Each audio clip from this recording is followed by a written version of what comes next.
ഇൻസ്റ്റയിൽ ഒരു റീല് കണ്ടപ്പോ മനസ്സിൽ കയറി കൂടി ഒരു പൂതിയാണ് കേട്ടാ. അപ്പൊ പിന്നത്താണ് സാധനം വാങ്ങാൻ പോയപ്പോ ഒന്നും നോക്കില്ല, ആദ്യം പോയി എടുത്തത് ഈ ഒരു കപ്പയാണ് കേട്ടാ.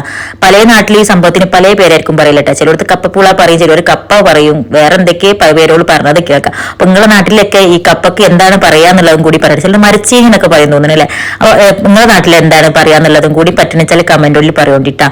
അപ്പൊ എന്താ കയറി കൂടി പൂതിച്ചാൽ പാൽക്കപ്പ് കഴിക്കാനാണ് കേട്ടാ. റീല് കണ്ടപ്പോ തുടങ്ങിയ ഒരു പൂതിയാണ് പാൽക്കപ്പ് കഴിക്കാൻ. ഞാൻ ഒരിക്കൽ മാത്രമേ സംഭവം കഴിച്ചിട്ടുള്ളൂ കേട്ടാ. അപ്പൊ തോന്നി എന്തായാലും എന്തൊന്ന് ഉണ്ടാക്കി നോക്കിയാൽ എങ്ങനെ ഉണ്ടാവും എന്നുള്ളത്. കിച്ചും കഴിച്ചിട്ടില്ല, അപ്പൊ പിന്നെ കിച്ചനും കൊടുക്കാന്ന് വിചാരിച്ചിട്ട് ഇതൊന്ന് ട്രൈ ചെയ്ത് നോക്കാന്ന് വിചാരിച്ചു. എനിക്ക് തോന്നുന്നു നാട്ടിൽ പോലും കിട്ടില്ല എത്രയും വൃത്തിയും വെടുപ്പുള്ള കപ്പാന്നിട്ടാ. കാരണം ചില കപ്പ നാട്ടിൽ നിന്ന് വെട്ടി കാണുമ്പോൾ കാണാൻ കറുത്ത ഒരു കുത്ത് കാര്യങ്ങൾ, അതുപോലെ വേവിച്ചെടുക്കുമ്പോൾ ഒരു കട്ടൊക്കെ വരുന്ന കാണാം. അതൊന്നും ഉണ്ടായില്ല കേട്ടോ. നല്ല സോഫ്റ്റ് വെണ്ണ പോലെ കിട്ടിയിട്ടുണ്ടായിരുന്നു വേവിച്ചപ്പോ.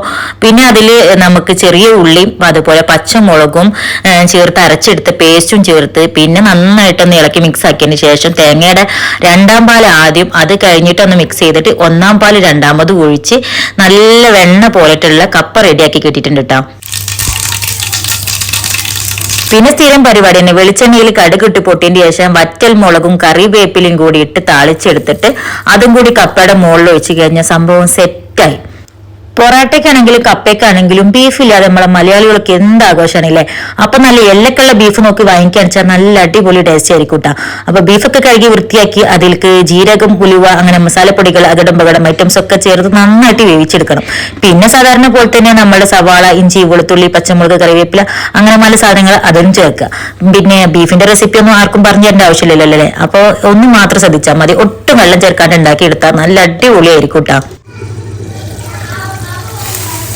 കുക്ക് ചെയ്യുന്ന സമയത്ത് ഒരു ഉള്ളി വെള്ളം ചേർത്തില്ല എന്നുണ്ടെങ്കിലും ആവശ്യത്തിൽ അതിന്റെ അപ്പുറമുള്ള ഗ്രേവി ഇതിൽ നന്നായിട്ട് വന്നിട്ടുണ്ട് കേട്ടോ. ഇനിയിപ്പോ ഇതൊക്കെ സെറ്റാക്കി പുതിയാപ്പളൊക്കെ ഒന്ന് കൊടുത്തിട്ട് റിയാക്ഷൻ എങ്ങനെ ഉണ്ട് നോക്കട്ടെ. അങ്ങനെ ഇതാ ഇന്ന് ഇമ്മച്ചിന്റെ സ്പെഷ്യൽ ഫുഡ്. എന്താ സ്പെഷ്യൽ എന്ന് ഗസ് ചെയ്യാൻ പറ്റുമോ നിങ്ങൾക്ക് ആർക്കെങ്കിലും? ഇതുവരെ ഇമ്മച്ചി ഉണ്ടാക്കാത്ത പുതിയൊരു ഐറ്റാണ് മക്കളെ ഇന്ന് ഞാൻ ട്രൈ ചെയ്യാൻ പോകുന്നത്. അടിപൊളി സ്പെഷ്യൽ ഐറ്റാണ്. പപ്പ ഉണ്ടല്ല, ചിരിച്ചിട്ട് പാറും പപ്പ. ഞാനേ ഇന്നൊരു സ്പെഷ്യൽ ഫുഡ് ഉണ്ടാക്കിക്കണം. എന്താന്നുള്ള ഗസ് ചെയ്യാൻ പറ്റും? ചിക്കൻ കുജു കുജു ഒന്നല്ല, ഇതുവരെ ഞാൻ ഉണ്ടാക്കാത്തൊരു ഫുഡ്. അത് അറിയണോ? ഇതുവരെ ഞാൻ ഉണ്ടാക്കി തരാത്തൊരു ഫുഡ്. പക്ഷെ ഞാനൊരു റീല് കണ്ടപ്പോ എന്നോട് ഞാൻ പറഞ്ഞിട്ടുണ്ടായിരുന്നു ഇത് നമുക്ക് ട്രൈ ചെയ്ത് നോക്കണം.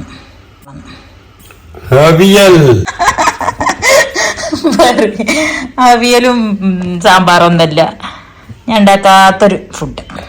എന്തായിരിക്കും?